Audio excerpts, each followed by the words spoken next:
Je propose qu'on écoute les propos de Jean-Frédéric Poisson, qui préside le Parti démocrate chrétien, sur ce point précis. Est-ce que la politique familiale, finalement, n'est pas réduite aujourd'hui à être simplement un des moyens d'une politique sociale? Écoutez ce qu'il dit.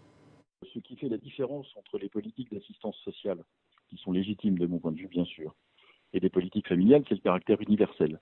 À partir du moment où vous considérez que le soutien aux familles doit être uniquement proportionné aux ressources de ces familles, alors vous faites basculer très directement et très mécaniquement la politique familiale dans le champ de l'action sociale. Or, c'est justement ce qui avait fait la fortune de la France, c'est cette distinction, d'une certaine manière, cette partition entre, d'un côté, l'aide sociale pour les familles qui en ont besoin, et d'un autre côté, la reconnaissance universelle de la valeur de chaque enfant qui arrive dans notre nation et qu'il faut soutenir, quelle que soit la situation de ses parents, parce que c'est une richesse pour l'ensemble de la société.